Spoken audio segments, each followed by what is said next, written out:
graça e a paz, irmãos de nosso Senhor Jesus Cristo. Nós vamos continuar nossa série a respeito dos atributos de Deus e hoje, com a graça do Senhor, nós veremos mais um pouco a respeito do atributo da bondade de Deus. Nós veremos em que sentido Deus é bom e em como Ele demonstra a sua bondade nas suas obras. Então, de maneira interessante, nós podemos trazer algumas definições para a gente, para nos guiar durante esse estudo. Então, a primeira dela é do Luiz Berkhoff, que nos diz: a bondade de Deus é aquela perfeição que o leva a lidar bondosa e generosamente com todas as suas criaturas. O Thomas Vincent ele vai dizer: a bondade de Deus é a sua propriedade essencial, pela qual ele é completamente bom em si mesmo e o autor de todo o bem. John Flavel ele vai dizer da seguinte forma: é uma propriedade essencial da sua natureza, pela qual ele absolutamente e perfeitamente, ele é absolutamente e perfeitamente bom em si mesmo e a fonte de toda bondade comunicada às suas criaturas.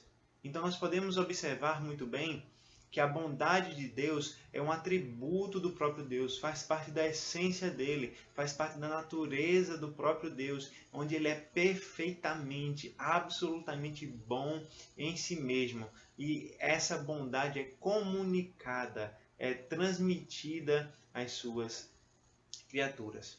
E nós vamos entender, através da divisão do Thomas Vincent, que a bondade de Deus pode ser vista em 4 grandes obras: na sua obra de criação, na sua obra de providência generosa, na sua paciência e tolerância e na sua obra de redenção. Como Mark Jones bem diz, Deus é bom e isso necessariamente, sua essência é boa. Desta forma, ele não pode fazer nada que não seja bom. A essência de Deus é boa. Ele não pode fazer nada, absolutamente nada, que não seja bom. Tudo que Deus faz é um reflexo daquilo que Ele é. Se Ele é bom, tudo que Ele faz é bom. E nós podemos ver isso muito bem na criação, como nos ensina Gênesis capítulo 1, versículo 31. Viu Deus tudo quanto fizera, e eis que era muito bom. Gênesis 1, 31. Nós temos também o Salmo 19, do verso 1 ao 7, que fala a respeito das grandezas da criação. O Salmo 104 também nos ensina muito a respeito da grandeza, da beleza da criação. Então, Mark Jones, mais uma vez citando ele diz: Deus criou tudo bom e tal bondade pode ser recebida de Deus somente, a fonte e manancial de toda a bondade. Deus é o manancial, a fonte de toda a bondade, porque a bondade de Deus nas suas obras é o reflexo daquilo que ele é. Ainda continuando, o Salmo 4, como eu citei, especificamente no versículo 24, nos diz: que variedade, Senhor, nas tuas obras! Todas com sabedoria as fizeste, cheia está a terra das tuas riquezas. E citando mais uma vez Mark Jones, eles falam a respeito de uma relação entre os atributos de Deus com sua obra de criação. Ele diz que a sabedoria fala a respeito da obra de Deus de dirigir e realizar a criação. Se os irmãos lembram do vídeo a respeito da sabedoria de Deus, se não, podem acessar aqui no canal da igreja. A sabedoria de Deus é justamente isso: utilizar os melhores meios para atingir os melhores fins. Essa é a sabedoria de Deus.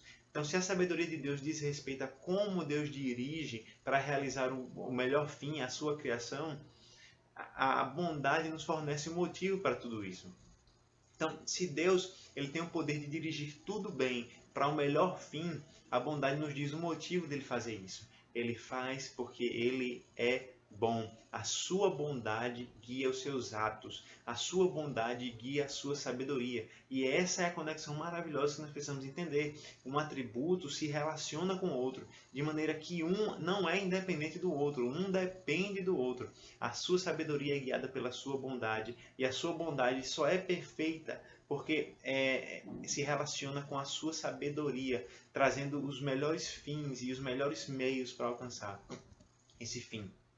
Então, nós podemos ver, além da criação, a bondade de Deus na sua providência generosa. E aí nós temos alguns textos, o Salmo 36, versículo 6, o Salmo 45, Mateus 5, Lucas 6. Mas eu gostaria de citar 2 textos. O primeiro que está aqui é o Salmo 145, do verso 15 ao verso 16.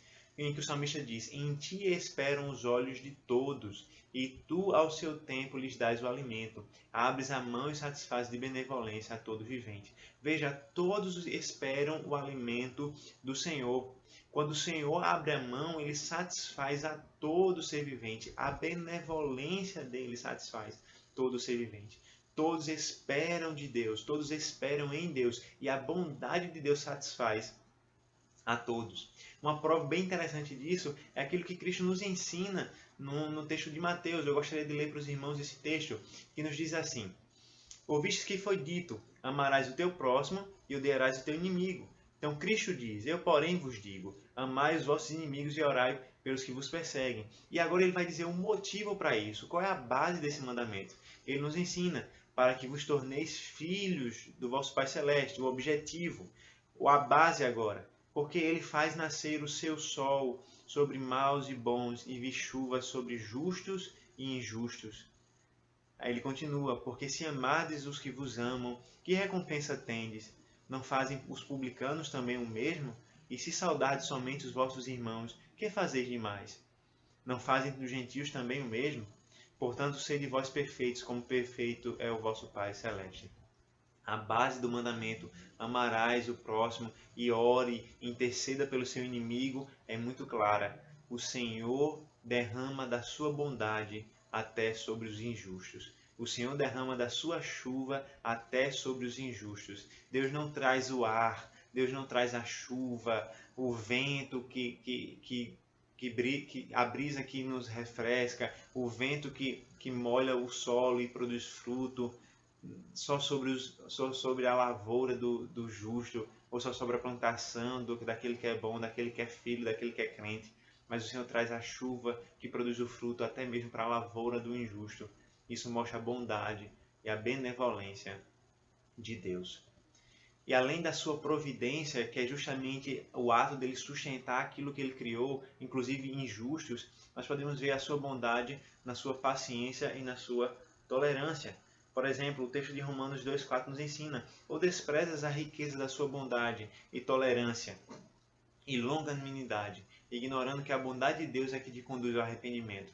Veja, o Senhor é bondoso em que? Na sua tolerância, na sua longanimidade, ao ignorar, melhor dizendo, ao conduzir ao arrependimento. Então nós não podemos ignorar a bondade de Deus. Nós não podemos ignorar que a bondade de Deus é que nos conduz ao arrependimento. É a riqueza da bondade de Deus, a tolerância, a longanimidade de Deus.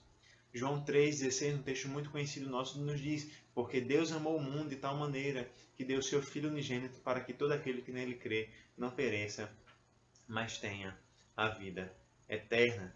Então, a bondade de Deus se manifesta de maneira muito clara na sua paciência, na sua longanimidade. Ele tolera o homem mau. E nós olhamos para esse mundo tão mau, com crimes odiosos, com pecados terríveis, com a maldade do nosso próprio coração. Nós pecamos contra Deus dia após dia, momento após momento. E mesmo assim Ele nos tolera em sua paciência, em sua bondade. O fato de não sermos consumidos pelo Senhor já mostra muito a respeito da sua bondade, do seu amor pelo mundo. Mas de maneira maior, de maneira suprema, excelsa, nós podemos ver a bondade do Senhor na sua redenção, na sua obra de redenção. Então, olha o que o texto de 1 João 4,9 nos diz. Nisto se manifestou o amor de Deus em nós, em haver Deus enviado o seu Filho unigênito ao mundo, para vivermos por meio dele. Nisso se manifesta o amor de Deus. E aqui muito claramente o amor e a bondade interligados. Deus enviou o seu Filho unigênito para o mundo, para vivermos por meio dele. E aí João Flávio nos diz, a principal manifestação da bondade de Deus foi na sua obra de redenção através de Cristo. Essa é a maior manifestação da bondade de Deus, é a obra de Deus em Cristo. Ainda no texto de Romanos 5,8 nós podemos ler: mas Deus prova o seu próprio amor para conosco pelo fato de ter Cristo morrido por nós, sendo nós ainda pecadores. Aí está a bondade do Senhor. Aqui Thomas Boston ele encerra o assunto de maneira maravilhosa. Veja o que ele diz: aqui Deus, ou seja, na obra da redenção, aqui Deus se separou da sua joia mais rica, e do eterno deleite da sua alma. Isso custou o querido Cristo. A obra de redenção custou aquilo que o próprio Deus tem de mais precioso, o seu Filho. E ele deu o seu Filho, o que ele tinha de mais precioso, a sua joia mais rara, na sua obra de redenção.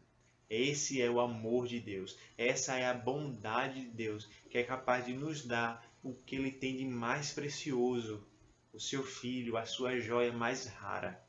Que nós possamos, irmão, nos alegrar na bondade do Senhor. A bondade que se manifesta na sua criação, na sua providência, na sua paciência e longanimidade para conosco, pecadores, e especialmente, principalmente, na sua obra de redenção em Cristo Jesus, onde ele nos mostra todo o amor que ele tem por nós, toda a bondade dele, a dar a pecadores o seu próprio Filho.